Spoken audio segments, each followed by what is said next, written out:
Harrison Cole stood in his office, staring at the latest employee satisfaction reports. The numbers were bad, worse than bad. Complaints about management, high turnover, and a dip in customer service ratings. His father had built this chain of 11 family-style restaurants from the ground up, and when Harrison inherited it 2 years ago, he vowed to honor that legacy. But now, something was clearly wrong, and he wasn't getting straight answers from his district managers.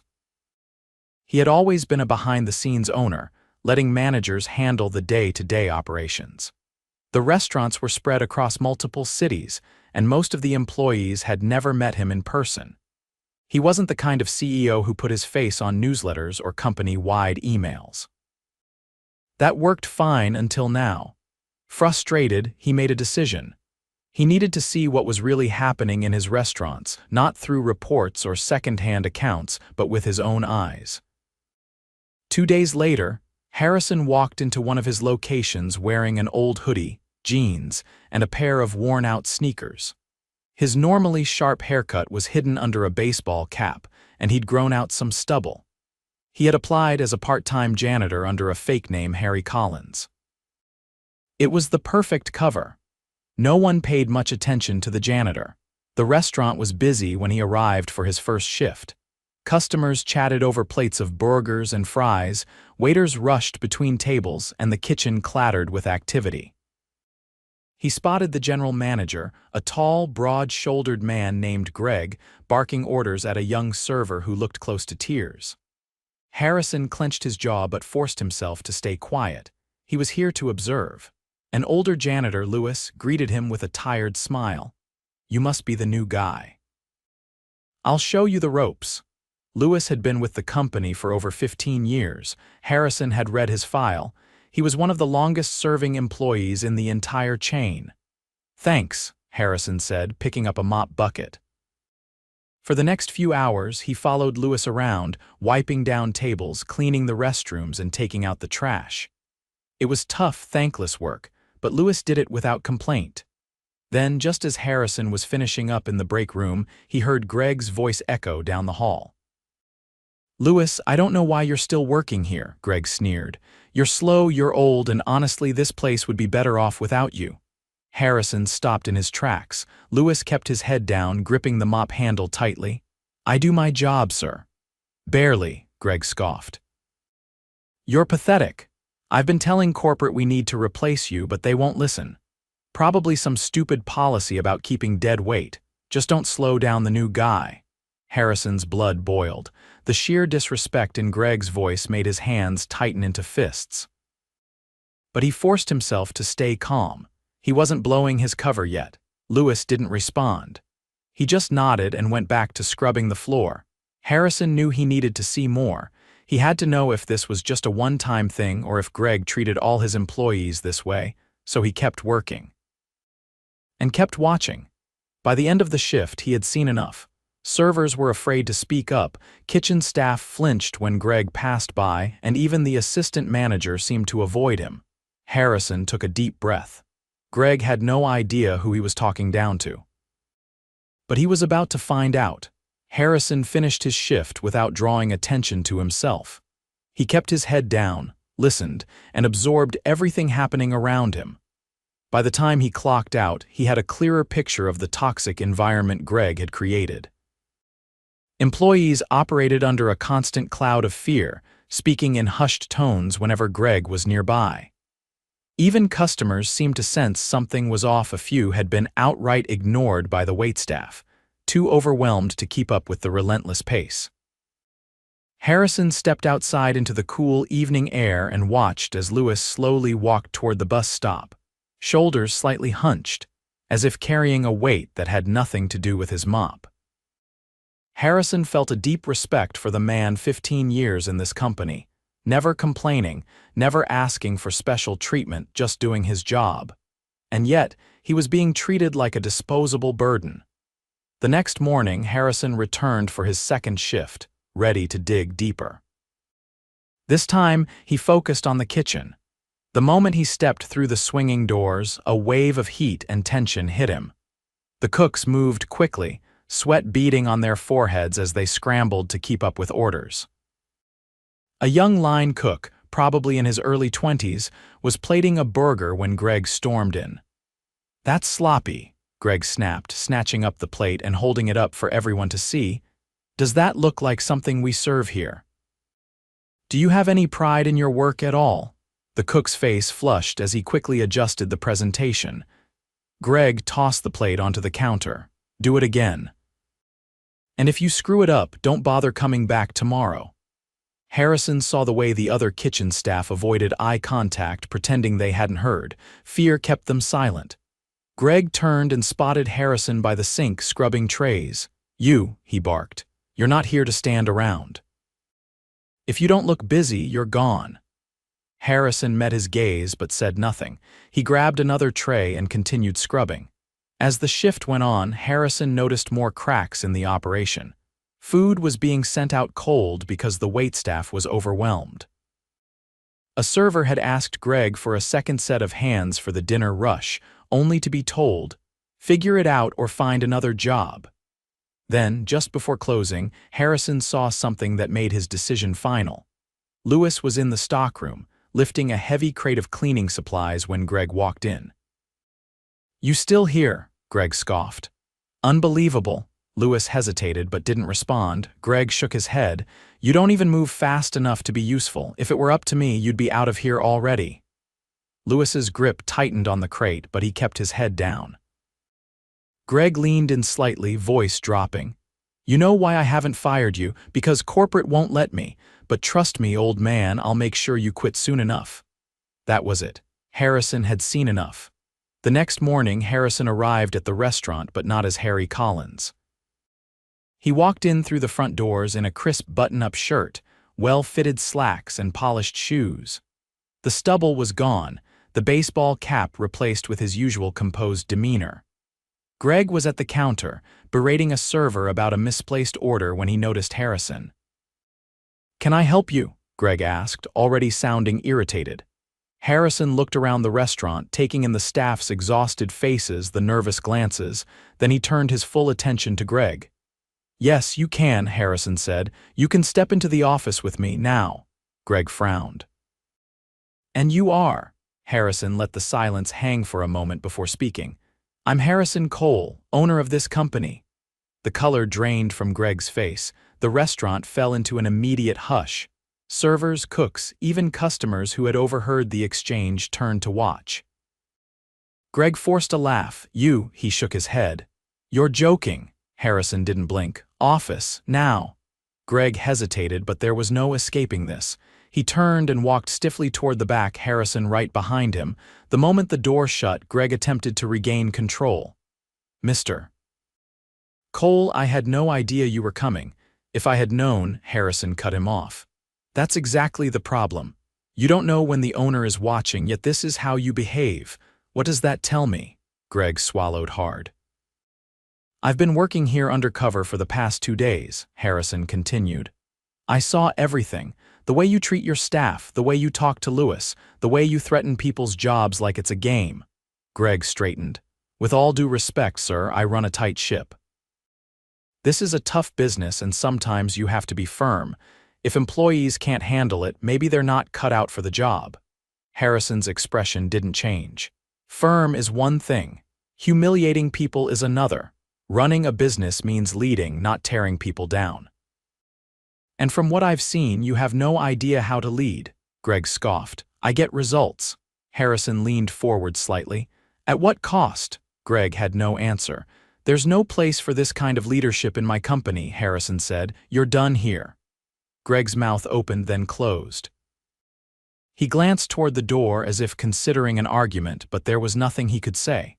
Harrison didn't wait for a response. He opened the door and gestured toward the exit. "Collect your things and leave." Greg hesitated for a moment, then walked past him without another word. As Harrison stepped back into the main area of the restaurant, all eyes were on him. He turned to Lewis, who was still standing near the supply closet, looking unsure of what had just happened. Harrison approached him. "Lewis, I want to apologize." Lewis blinked. "For what, sir?" For letting someone like him run this place unchecked, Harrison sighed. You've been with this company for 15 years. That deserves respect, not mistreatment. Lewis shifted uncomfortably. I just do my job, and you do it well, Harrison said. That's why I'm promoting you. You'll be head of facility maintenance for this location with a raise. Lewis's eyes widened. I thank you, sir. Harrison turned to the rest of the staff. Things are going to change here, he said. This company was built to be a place where employees are valued. That starts now. A quiet murmur rippled through the employees, a mix of relief and surprise. Harrison meant every word. This was just the beginning. After Greg left, the tension in the restaurant didn't disappear immediately. The staff exchanged cautious glances, unsure of what to expect next. Harrison could see it in their expressions. Years of working under a manager like Greg didn't just fade away in an instant. Harrison didn't waste time. He walked toward the assistant manager, a woman in her mid-30s with tired eyes and a professional posture. Her name tag read Dana. You've been here a while, Harrison asked. Dana hesitated, then nodded. 4 years. He studied her, noting the way she stood composed but uncertain. Did you ever report Greg's behavior? Her lips pressed together. A few times, but complaints never went anywhere. He told us corporate wouldn't care. Harrison exhaled slowly. That explained a lot. If staff believed they had no voice, they wouldn't bother speaking up. That was a failure on his part, one he fully intended to fix. Who else here has management experience? He asked, looking at the rest of the team. A young man in the kitchen, wearing a grease-stained apron, raised his hand. I was a shift lead at my last job before I started here. Harrison nodded. Good, for now, Dana, you're acting general manager. I'll be bringing in someone to help, but in the meantime, I want this place running with respect. Understood? Dana's eyes widened slightly, but then she straightened. Understood. He turned to the employees still standing nearby. I know Greg made you believe that speaking up didn't matter. That changes today. If you have concerns, you bring them to Dana, and if you don't feel comfortable doing that, I'll be setting up a direct line to corporate. No more being ignored. A murmur spread through the team, the first signs of relief breaking the surface. Harrison wasn't finished yet. He walked toward Lewis, who had remained quiet through the entire exchange. I need to know something, Harrison said, keeping his voice steady. Why did you stay here so long, even with the way Greg treated you? Lewis looked down at his hands, weathered from years of work.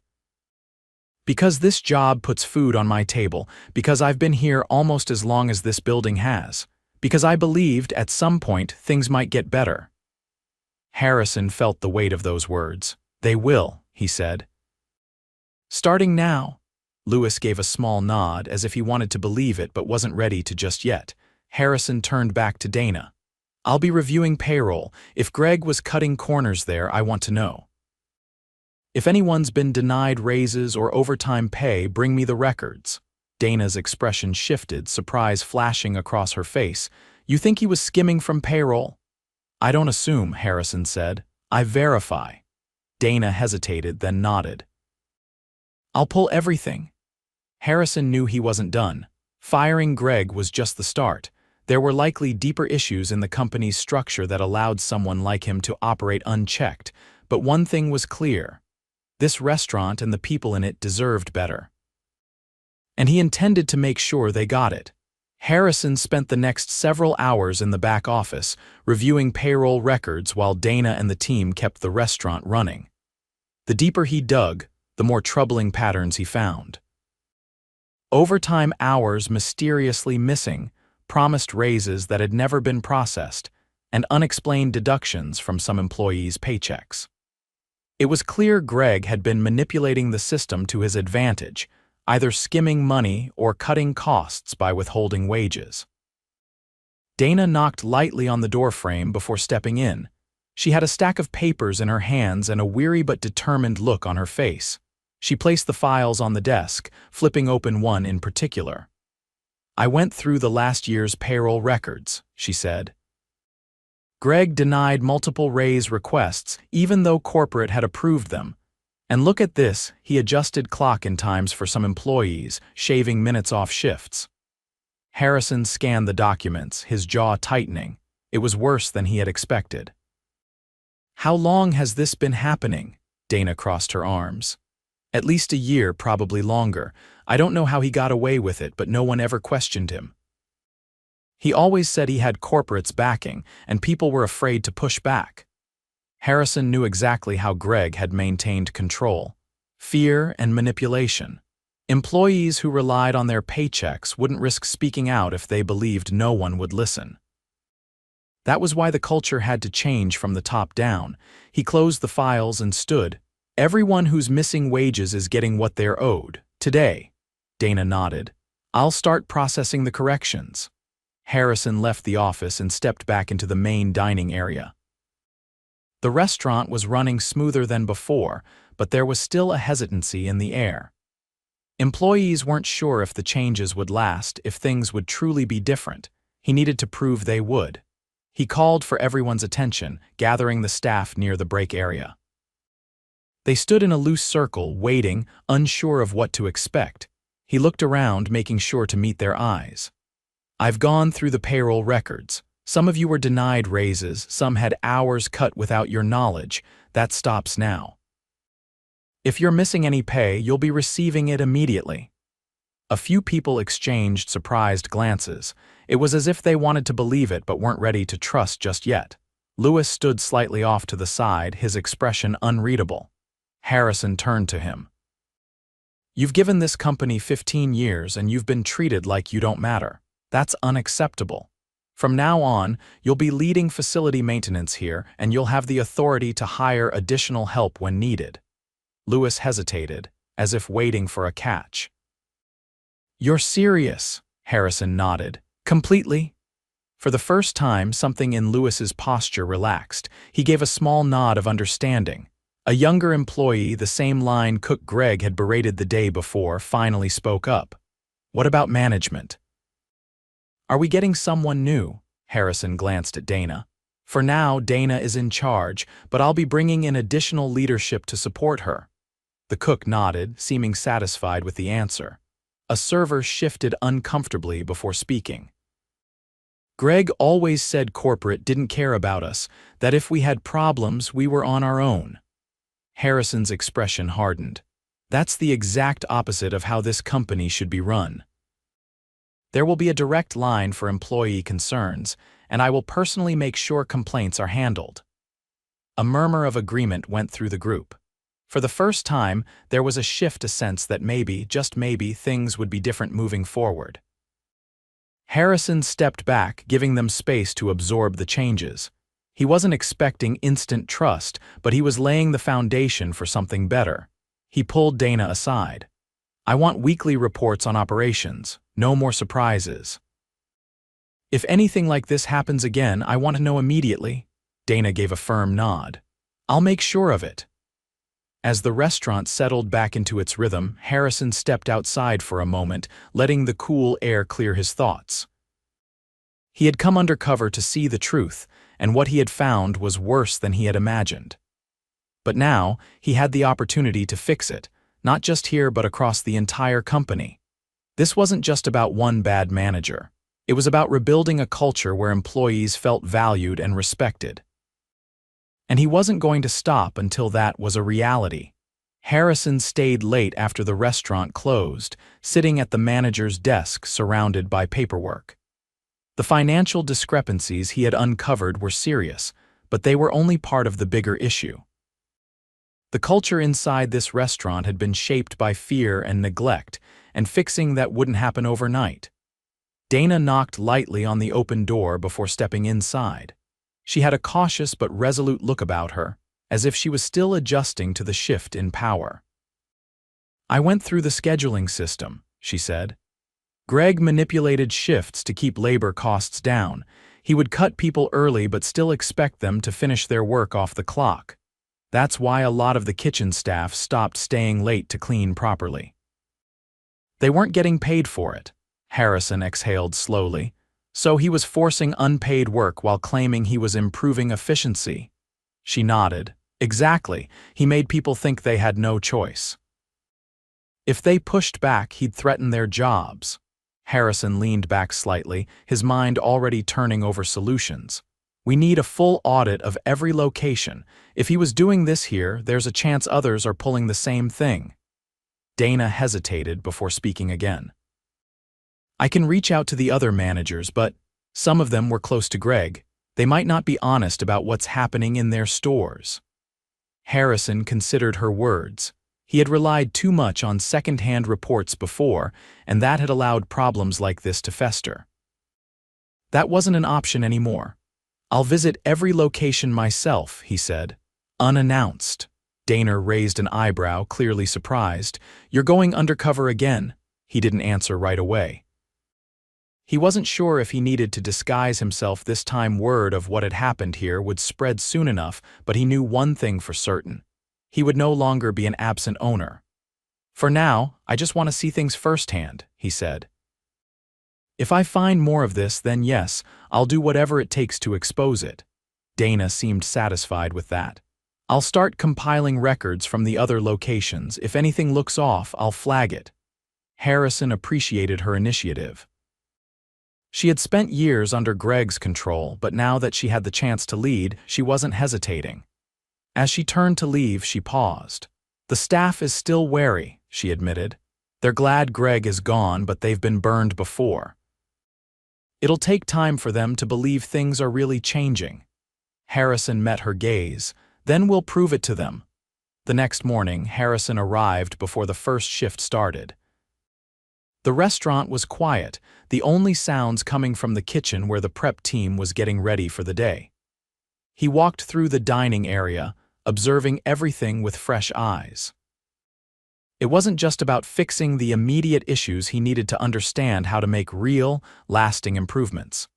Lewis was already there, setting up his cleaning cart near the entrance. Harrison approached him, noting the way the older man still carried himself with quiet caution. "Morning, Lewis," he said. Lewis looked up, nodding once. "Morning, sir." Harrison gestured toward the cart. "How's the new role treating you?" Lewis wiped his hands on a rag before answering. "It's different, more responsibility. But I'll do the job right." There was no excitement in his voice, just quiet determination. Harrison respected that. "If you need anything, more supplies, extra help, you let me know. No one should have to struggle to do their job." Lewis studied him for a moment before nodding again. "I appreciate that." Harrison didn't push the conversation further. Trust wasn't built with words alone. It had to be earned. As the morning rush started, he moved through the restaurant, watching the staff interact with each other. The shift in atmosphere was subtle, but it was their servers weren't as tense, the kitchen wasn't as frantic, and Dana was stepping into her role with quiet confidence. Then, just after noon, a man in a corporate-branded polo walked in. Harrison recognized him immediately. Mark, one of the district managers who had been reporting to him for years. Mark spotted him and made a beeline for the counter. "Harrison," he said, keeping his voice low. "I just heard about Greg." "You fired him without consulting anyone." Harrison kept his expression neutral. "I didn't need to consult anyone. He was stealing from the company and mistreating his employees." Mark's jaw tightened. "We have processes for this kind of thing. You can't just walk in and start making changes without following protocol." Harrison met his gaze steadily. "Greg was creating a toxic work environment and manipulating payroll. You knew him well. Did you ever notice anything off?" Mark hesitated, just for a second, but it was enough. "I trusted my managers to handle their stores," he said finally. Harrison didn't let him off the hook, "and that's exactly how this happened. I trusted reports instead of seeing things for myself." Mark shifted uncomfortably. "So what now?" "You're going to micromanage every location." Harrison didn't react to the challenge in his tone. "I'm going to make sure what happened here isn't happening anywhere else." Mark sighed, rubbing the back of his neck. "Look, I'm not saying Greg was a saint, but this kind of shakeup is going to cause waves. Some managers might push back. Then they're welcome to leave," Harrison said. "I'd rather lose people who condone this kind of behavior than let it continue." Mark exhaled heavily. "You're really serious about this?" Harrison didn't respond immediately. He glanced around the restaurant, watching as employees moved with a little more confidence as customers received better service. "I built this company to be better than this," he said finally. "I won't let it turn into something I don't recognize." Mark studied him for a long moment before nodding slowly. "All right, I'll start looking into the other locations, see if there's anything similar." Harrison appreciated the shift in his tone. Mark wasn't pushing back anymore, he was starting to understand. As the lunch rush continued, Harrison stayed on the floor, watching, listening, making notes. This wasn't just about fixing one problem. It was about rebuilding the entire foundation of his company. And he wasn't going to stop until it was done right.